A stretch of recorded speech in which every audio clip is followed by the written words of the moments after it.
Are you alone? Are you sure?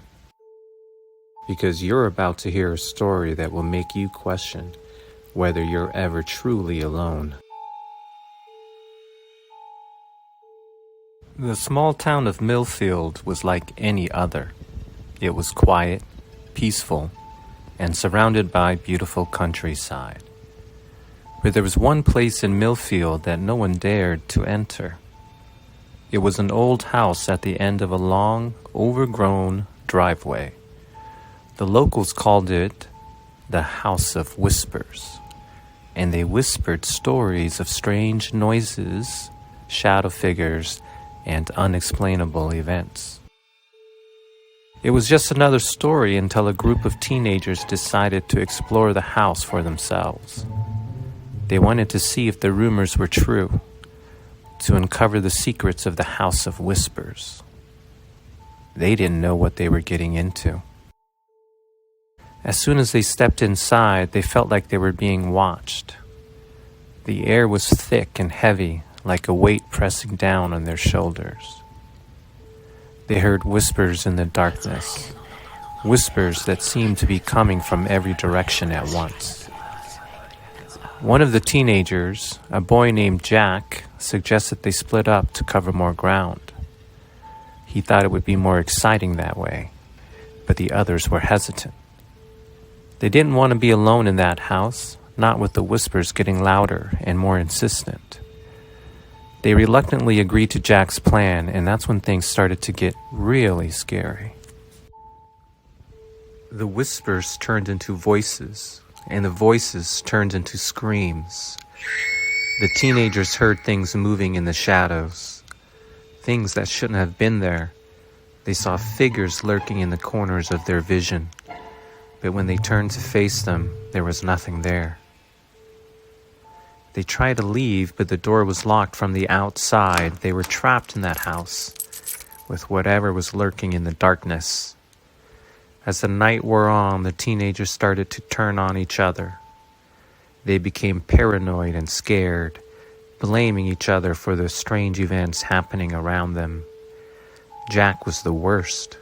He seemed to enjoy the terror, relishing in the fear and uncertainty of the others. It wasn't until they found the room that everything changed.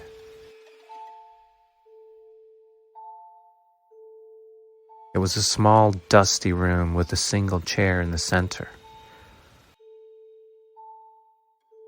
On the wall behind the chair was a message scrawled in what looked like blood.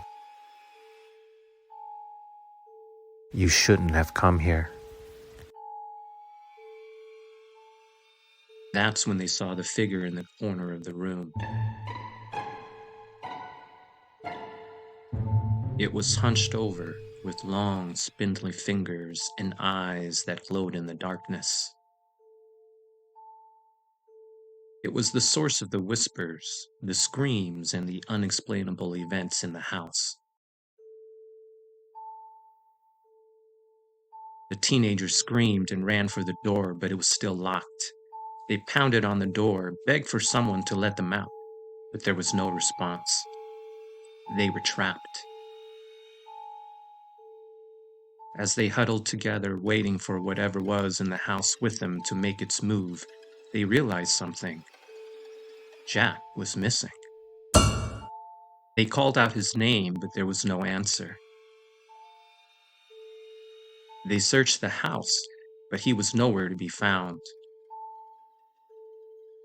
And then they heard his voice coming from the room with the message on the wall. He was laughing, a cruel and twisted laugh that made their skin crawl. When they opened the door, they saw Jack sitting in the chair, his eyes glowing in the darkness. He was different, changed somehow. He wasn't human anymore. The teenagers ran for their lives, finally managing to break down the door and escape the House of Whispers. But they never forgot what happened that night. They knew that something had changed them forever. that they could never go back to the way things were before. As for Jack, no one ever saw him again. Some say that he's still in the House of Whispers, waiting for his next victims. Others say that he was taken by whatever haunted the house, transformed into something even more terrifying.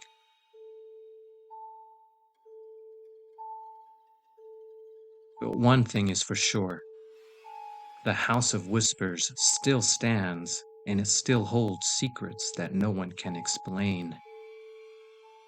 If you ever find yourself in Millfield, stay far away from that house.